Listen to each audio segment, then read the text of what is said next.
Good morning, everybody. This is Walk the Dog Season 2, Episode 16, and it is Wednesday. We are halfway through the week. Kids are already at school. It's morning before a lot of my coworkers come in, so I had a little time now.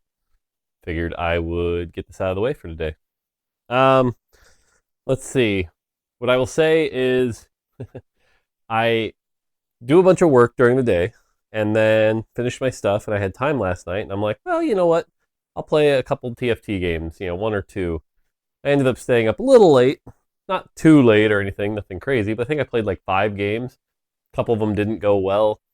And then I realized as I was laying in bed, I'm like, this is time I could have been thinking about the work I need to be doing.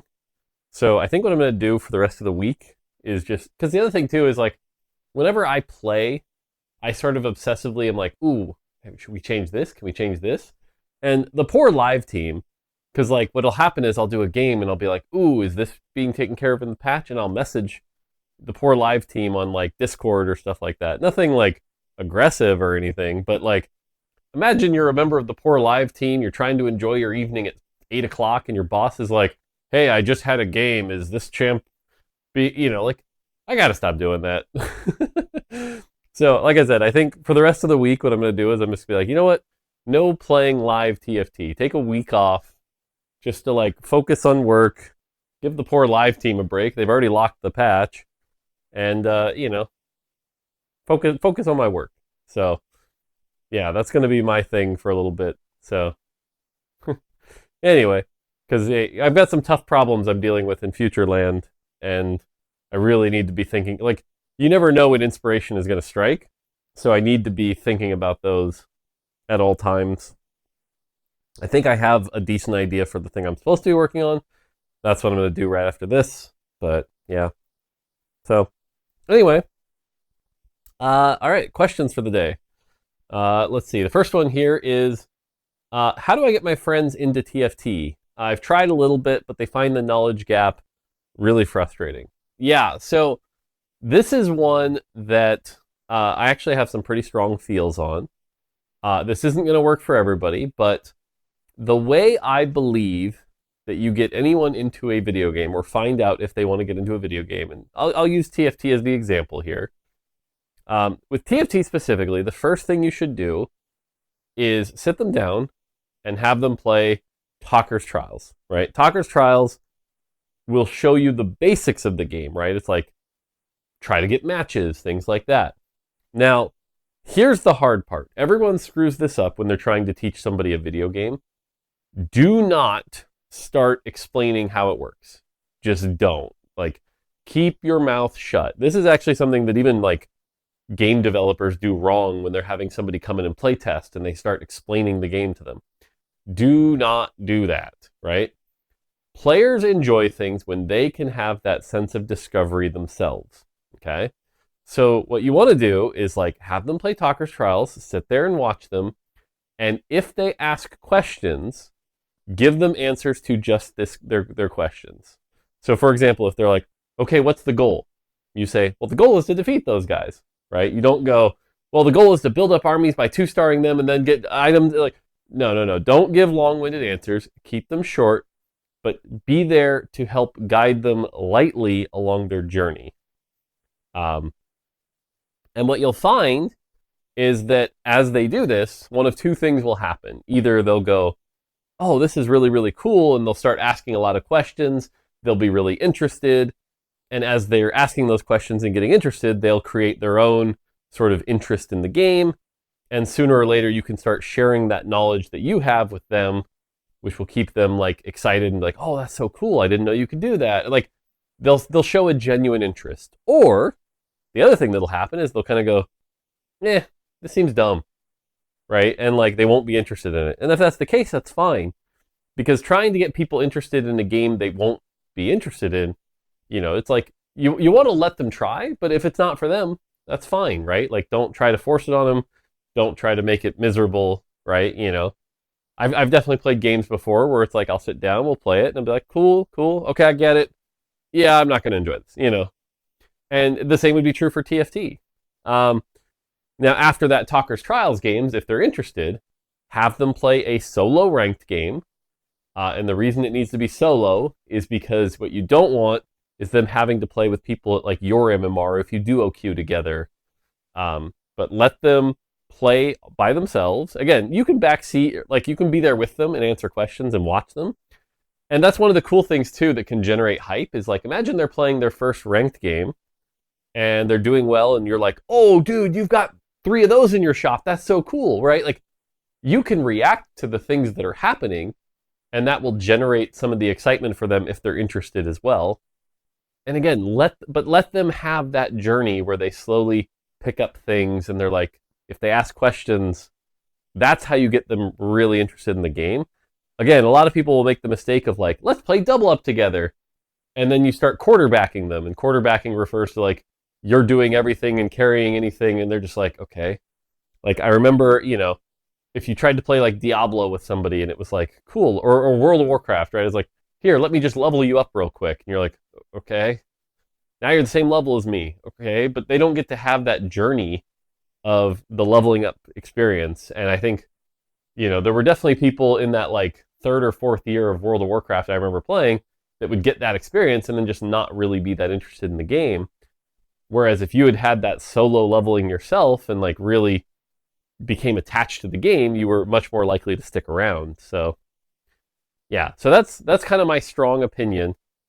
Is again, if you want to get someone into TFT, sit there, let them play talkers, watch them, answer light questions, figure out if they're interested, and then they'll dig it into themselves if they're really interested. So now, is that more time consuming than just being like, let's play double up together? Yeah, sure. But if you really want to get them like into it, I think that's what you have to do. So that is my answer. Speaking of which, the next question is, hey, how do you feel about double up as a whole right now? We had those updates, we had the canon, you can't pass 2 stars anymore. The person asking the question was like, I've kind of gotten used to it now. It is what it is. There's some positives and negatives. How do you feel about double up right now? And again, giving you the honest answer here is, I don't know. And the reason I say I don't know is Roger and I haven't had, like Roger was the person I played double up with occasionally. We would do it every Fridays, but I would say we've both gotten pretty busy. We did play one game last week. But overall, it's hard for me to say for sure. I think the problem with double up is that it never really, like, it's always going to be a slight spin-off of TFT, and because of that, you're never going to see like the truly innovative solves for things. Like for example, I think, what was it, 5 Ishtal, someone was saying, instead of health, it's like your units gain a little bit of extra HP. It's like, is that really the best solution? Probably not. In fact, I'm going to say definitively not, right? Like definitively that is not an interesting solution. But can you really balance Ishtal perfectly around double up? That's something we just haven't had the time to do.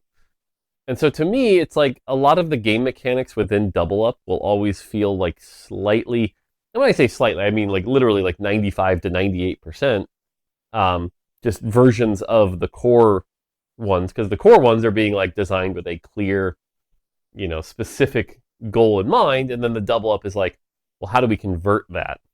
I'll also say one of the big things right now is we really, really, really need to fix the ranked system in double up. The combination of the lobby exploiters and the way that system works. I remember at the end of 15, I glanced at the leaderboards, and the top challenger player I think was like, the top challenger player in solo queue was like 1700, 1800 LP. Makes sense.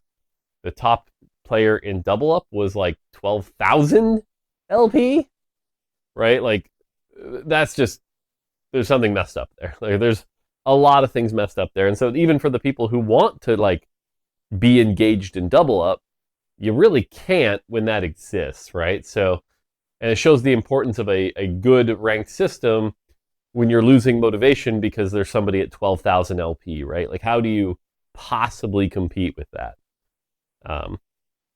So I think that's actually a big thing double up needs to do. Beyond that, like one of the things the person who asked this question was like, the concept of reinforcements. Are those really good? And again, the honest answer is like, I don't know. Like, they're fine. They exist and they make the game feel kind of interesting. When Roger and I play, it's sort of like, but I would say a lot of the fights, it's sort of like, oh, you reinforced me. Well, I was going to win anyway. I didn't need you. Ha ha ha. It creates those social moments, which is good. I will say that the few fights you have where like you get reinforced while they're getting reinforced and it's just like chaos does make the mode feel really like different, which is cool. I'm also, one of the other things it does is because you two share health pools, things like loss streaking change a lot of value. The carousel ends up being pretty weird because I know right now if you're win streaking, the top players have pick 3 and 4, and like with item priority being really important right now in double up, that can be pretty painful. Skill discrepancy is wild in double up. Like you will get into lobbies where it's like, yeah. So all of this is to say that if you like told me work-wise how like we should prioritize double up, I'm like, from the mechanics and systems perspective, I think double up is doing its job. And if you said someone needs to like completely rehaul double up for a different version, you could probably come up with a different version. Would that different version be like infinitely better? Probably not. Would it be 2% better? Maybe if you got a really good designer and a good idea. But like, I think it's doing what it's supposed to. So I guess in that regard, I feel good about it. Would I love to have somebody like fix some of the minor issues and things like that? Yes. Augments. I know there are just certain augments that like can't show up in double up. Another example would be like, again, if I had infinite time and resources, 8 years ago we talked about like double up specific augments. Would that be a cool idea to revisit? Absolutely. Someday, But yeah, I think overall though, I feel like the pass we did recently got it into about as good a spot as it can be for a while. So in that regards, I'm proud of that. But I'm like, yeah, there's just, I think the rank system in particular is the big one. So, and then, what I'll also say is I haven't dug deep enough lately. Like, for example, I'll always remember, like, I think it was the caster Azael, who was really big into double up for a while, and he was like, man, there's just too many 3-star forecasts, and like, that inspired me to go in there and like fix all that. But like, I haven't done that recently, so like, I couldn't tell you right now, is the rate of 3-star forecasts too high or low? Are games ending too quick or too slow, right? Like, those are the kind of things, like, those can make a massive difference, right? Is player damage actually correct for double up given the way it works? Or, I know in 16 we launched a pretty bad bug, which was Shadow Isles. Shadow Isles was literally just like giving you double shards in double up, right? Like, and that's the kind of stuff that can also feel pretty bad if you're a double up player, right? New set comes out, you want to get into double up, and all of a sudden there's just this trait that dominates. That feels pretty bad. So, yeah. Overall, like I said, how do I feel about double up right now? I wish I could give it a little more love. It doesn't need a lot or anything, so I feel decent about it. But my perfectionist brain is sort of like, man, there are definitely things I wish I could improve about it. So, yeah, I think that's kind of my answer. Okay. Here's a quick one. Actually, I'll save that one for last. All right, this one's actually a tough one, and this one's a really tough one. How do you, both in your professional and personal life, determine if you are being stubborn or have conviction about an important topic? This is a really, really good life advice question. And I'm going to preface this by saying I am not a specialist in communication. I am not even like the world's best human being or anything like that for these kind of questions. I'm just a game designer. I'm a 40-plus-year-old game designer who has lived life. And so anything I say here is going to just be my take. And I guarantee you there are going to be people that be like, well, doesn't work, or that isn't true, or, well, you didn't consider this important. Like, trust me, I know how this all works, right? So if you want to jump down my throat on the answer to this question, that's fine. But I'm just telling you that I also have at least the perspective to know this is just for my worldview and how it has affected me. Okay, so all of these disclaimers out of the way, how do you, know if you're being stubborn or holding conviction? So the first thing that I have found that has helped me, and I've taught this to a bunch of people, and it has helped them as well, is you kind of have to treat it like a scientist. And it's hilarious. I think I explained this actually when there was the win trading scandal in Worlds a while back, and I tried to explain this, and everyone kind of jumped down my throat on this as well. But basically, with anything that comes up, the first thing I always do is I'm sort of like, okay, assume I'm wrong. Really think through that perspective, right? So let's use a made up example where someone was like, the level cap needs to be level 11 in TFT. Okay, this is a fake example. I'm just making this up. And I'm like, well, no, that's my initial reaction is immediately, no, it really doesn't. People barely get to 10 anyway, and that's never going to happen, right? Like that's my immediate default reaction. But then I'll immediately stop myself and go, okay, but what if I'm wrong? What if I absolutely had to make level 11 work? How would I do that, right? What would be true for that to work? And it's like, well, if that were true, what I could do is make 10 more common, and then I could just skew everything back, and that way at least level 11 could happen at like 6.5. Like if we let it happen at 6.5, that could work. And if we did that, what would that need to be true? Well, that means 10 would have to be at around 6.1, 9, think through that, and then I can look at that result and be like, okay, is that actually good?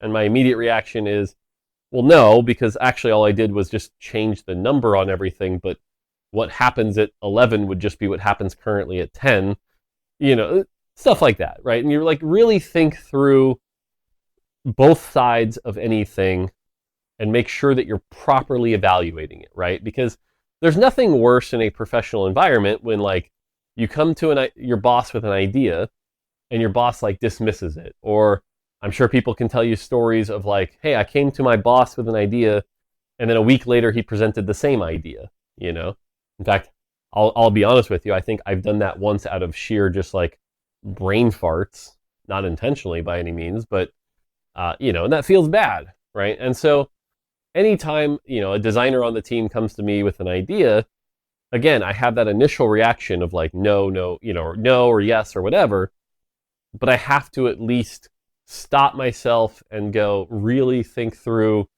what if I'm wrong? Let's assume I'm wrong. What does that mean, right? And occasionally what'll happen is you're like, a good example here, I like this when like my bosses would come to me with an idea and they're like, hey, we really want you to do X. And you're like, okay, I don't think it's a good idea, but if I were going to do X, here's what I would do. I would do this, this, this, this, this. Great. Now, instead of that, you could do this, this, this. What do you think? And then when you explain that to them, they're like, oh, actually, your idea sounds way better. Or, oh, that makes sense. Or occasionally they're just like, I always used to tease. I had a boss at Nintendo. Me and my engineering buddy would tease this boss because he would say this all the time, where you would explain, hey, I don't think we should do this because this, this, this. And he would go, but still, I would like to try. And you're like, okay, I can't really argue that. You're like, I have presented my evidence. You have heard my evidence and went, yeah, but still, I want it my way. Okay. Yeah. So, and like I said, after doing this kind of thinking for years and years and years, for me, it's now second nature. And so I can inherently know in my brain that I'm not being stubborn, because it's just now, it's like a pattern. Now, where this actually can backfire is when you get into like real life stuff. And this is where I don't want to have this conversation here, so I'm not going to, but it's like, you talk about conviction and beliefs and things like that, right? Beliefs are inherently a subjective opinion that cannot be proven factually one way or another.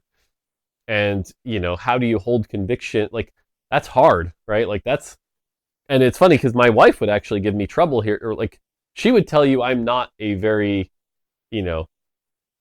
I don't have a lot of like deep convictions or things like that, other than just like, well, again, don't want to get into this topic, but all of this is to say that my belief here is that if you approach everything with an open mind, everything, right? This isn't just a game design thing. If you approach everything with an open mind and open curiosity and thinking through how it can be better or if it's good or not, and then you come to a conclusion, I think you can live your life in a good way knowing that you at least thought through everything and didn't just jump to conclusions.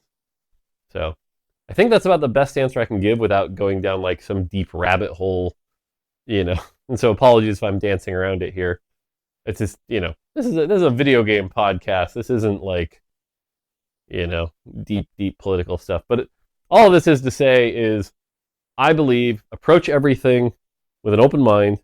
Really make sure that you're thinking both sides. And then if you still come to the same conclusion, great. You're not being stubborn. And occasionally you'll change your mind because you'll find a really good idea and you'll think through it and go, actually, that's pretty good. So that's what's helped me. So hopefully that's a satisfying answer as much as I can. So, and to any of my coworkers who are watching this, yeah, I know. Even approaching this topic, I know. But it is what it is. All right. I think I had 2 more questions written down. What time are we at here? 20. I can do 2 more here. Okay. Let's see. What did I write? I did that one. Oh, here's one. Currently, your endgame board doesn't tell the whole story, right? You take a picture of your endgame board, but that doesn't tell the story of like how you got there, what your augments are, or anything like that. And that kind of stinks. Do you have something like that on your radar? Like something like an endgame screen that would show your whole story? Man, this is a sad one. Because I believe that having a like full timeline to talk about your story and think like, imagine if you had this like cool timeline at the end of game screen. It would show you like, oh, here's where you 3-starred your 2 cost, right? And you're like, oh, look at this, I 3-starred my 2 cost on 3-2, and everyone's like, what? That's a high roll, and like that's why like you could look at an end game screen and be like, oh, why did the RE comp do so well? It's like, oh, well, because you hit RE2 on 2-5. Imagine I could win. Like, it would create some interesting discourse and conversation. So would I love to have that? Absolutely. Here's the problem. We have noticed with all of TFT, and maybe other games too, is that the more information we provide like this, the more it gets assimilated, analyzed, and turned into like clickbaity data, right?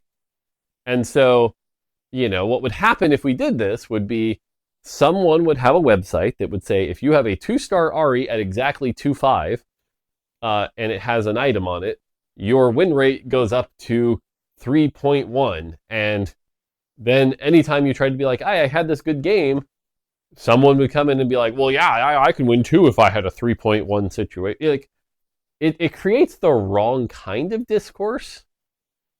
And I don't know how to resolve these two things, because on the one hand, I love the idea of sharing stories. I really do. I think people talking about, look at this game I had, right? Like, you're going to laugh, but even the games on Reddit where people are just like, how did I lose this board, right?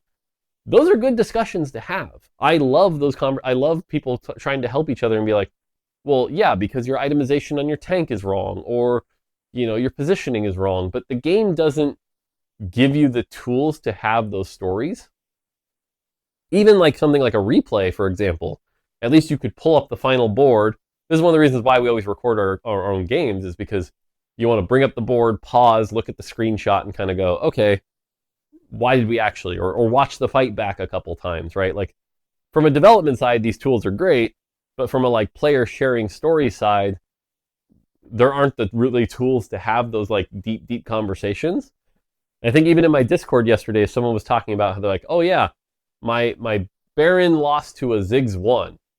And then we're like, okay, well, what was the board like? And then they linked the board, and the board had like everything else 2-starred, including Rise 2, but it just so happened Ziggs 1 was the highest on the meters, so the player told the story in the Ziggs perspective. It was like, wait a minute, like, you can't, you're jumping to the wrong conclusion. So, is this on my radar in the sense of like, would it be nice to have? Yes, absolutely. Have we figured out a way to present that information without,